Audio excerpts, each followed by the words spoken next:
Hey guys, Gary J here, and today I want to talk about the cable rod on the Stinger Extreme bow. And I don't know if they put these cable rods the way that they did this one on all the Stingers or not. I'm not sure how that works on the other Stinger bows. But I suppose some of the other bows are going to have a similar type of cable rod problem that I found on the Stinger bow. Now, the Stinger bow is a new bow for me. It's a brand new bow, and it's an incredible bow, and I think it's worth twice or more than what I paid for it brand new. So I really love the Stinger bow, so I don't have a problem with Stinger bows. But one of the issues that I come across that's been an issue if you shoot like 70 or 100 times in a day, you get vibration, of course, in any bow, but eventually those vibrations begin to loosen some of your screws. And you can use Loctite or something like that to try to keep your screws tightened down. Well, this is one of the problems with the Stinger bow and this cable guide rod. This is the cable rod right here, and this is what holds your cables, this part right here. And this is not an issue, but I will show you what I'm thinking about. Right here, this is lower than this side. So one of your cables is going to fit here, which is going to be a lower cable, and your higher cable is going to fit here. Now you look at your string right here. This string right here, my fingertip is on top of the other one. That would be your high side, and the other one would be your low side. So the high side would go in here, the low side here. So that's how that works. So you got to put them in there right, okay? Otherwise, you're going to chafe your string right here and cause problems. So what is the problem with the rod here? The problem with the rod here is that it is designed and made and engineered supposedly to be at like a 45-degree angle. Why? Because it picks up your string, looks like about 3/4 of an inch higher up. And why do you need to do that? Because of this rod here, which holds your string dampener. Now, if you look right here, the string here is laying on top of this rod. Both of these strings are laying on top of this rod. And right here is a bracket that holds your dampener, string dampener on. Well, when you pull back your string to full draw, your cables here are going to hit this bracket, okay? Now, the lower string, which is lower than this one, when I first had a problem after shooting a while with this bow, I started hearing this kind of a popping sound. I thought it was a loose cam or something like that, making a little creaking sound. About 2/3 way through the pull to full draw, I heard this like clicking sound or something, and I didn't know what it was. I don't think it's a cam, because I adjusted the cam and stuff like that for my draw length and the back stop or draw stop, whatever you want to call it. And so I'm thinking, I don't think that's it. But then I got looking at the cables here, and what's happening was that this cable right here was getting chafed. And I saw what was happening. It was hitting this bracket right here. And I'm thinking, like, why is it hitting that bracket? And because I looked at the rod here, instead of being at 45, it's flat. And so why is it flat? The reason it's flat is because the way that they made this rod fit in here was not a good idea. And that's pretty obvious because it doesn't stay in place. Okay, it doesn't stay at a 45 degree. Vibration will cause it to go flat, and you don't want to have to deal with that every time you shoot, you know. So, how do you fix that problem? Well, take the cables off of your cable rod, off this holder right here. Okay, otherwise there's a lot of tension right here on these cables that pull down really hard. So take the cables off first, okay? And then it's got a screw right here. and this uses a star type of screwdriver. And this is the only thing holding this cable rod in place right here is this one screw, okay? And underneath here, it's round, solidly round. There's no divot in here for that screw to bite into and to lock it into place, okay? That's where the problem is right here. That was not thought out real well, okay?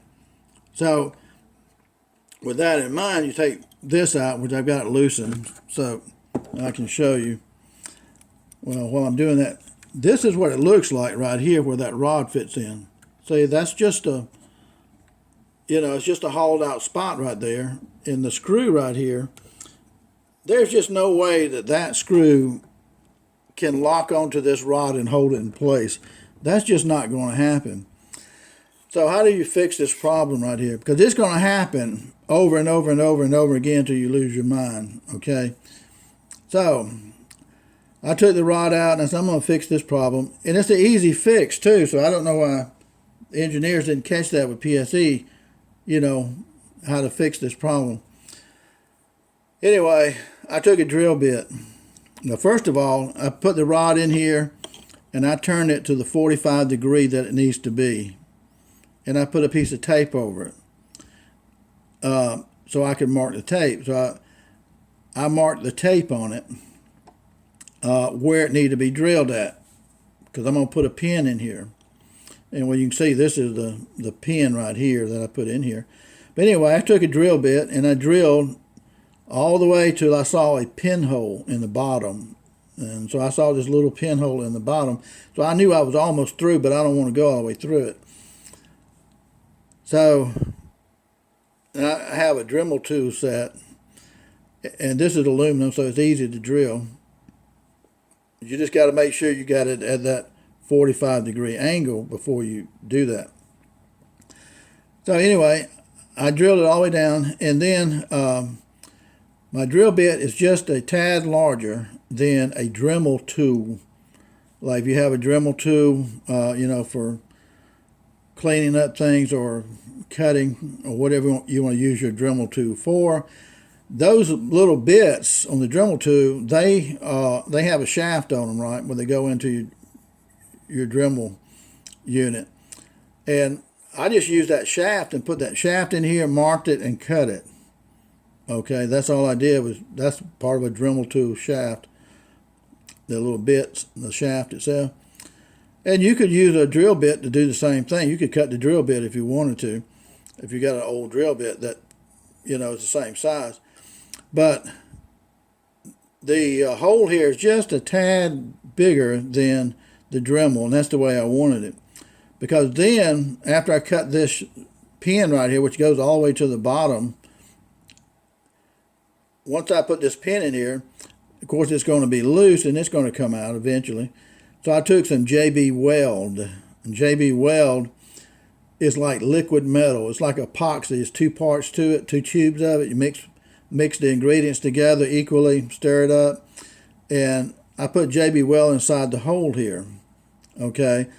And then I put this pin in here and pushed it all the way down, and then I wiped off the excess, and then that JB Weld will harden in about 24 hours, and it'll be like liquid metal. It'll hold this pin in place right here, okay?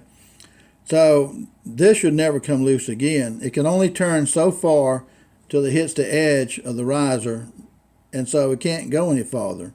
So that's why I put that there. So now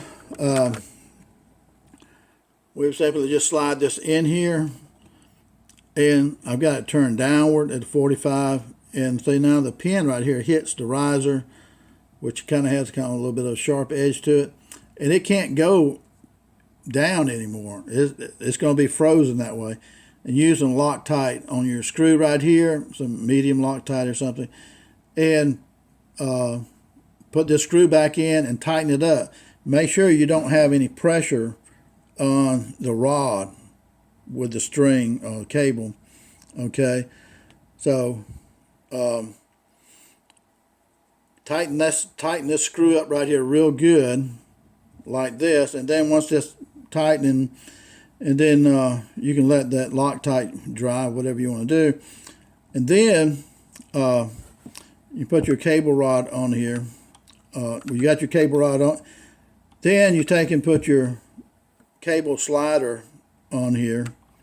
And remember, the string on top goes higher than the one on the bottom here, okay? So this is going to be your bottom string. This is going to be your top, because this is on top of this string right here. So, but wait 24 hours to that JB weld hardens, and you're not going to have a problem. Use the Loctite on this right here, and that'll help keep it from vibrating loose, because everything on a bow, all the screws on a bow are going to vibrate loose to a certain extent if you shoot enough. That's just the nature of a bow, so that's not the problem. So hopefully this should be the cure for this problem. It's a simple fix, and it doesn't take long to drill that and to cut a Dremel 2 shaft and JB weld that. I'm surprised they haven't done that or come out with something better. But that's my only complaint. I love the Stinger Extreme bow.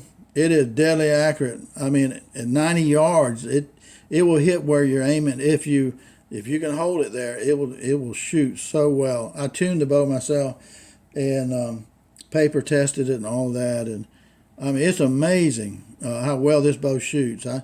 So I'm not downing the PSE Stinger Extreme bow. I think this, for the money, if you want to buy an excellent bow like the Stinger Extreme, it's 32.5 inches from axle to axle, which makes it useful for target shooting too. There are people who use these bows for target shooting 80 yards and win some really nice competition. And they're shooting against people who have like $2,000 bows and more.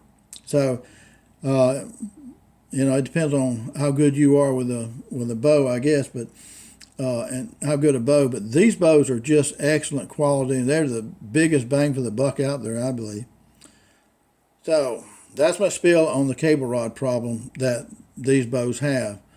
So if you have a bow, I don't care who makes it, it can be any maker, and it's got this same kind of setup with the one screw holder and it keeps turning, this is how you fix it. Very simple and very easy. Okay, guys, thanks for watching. Gary J.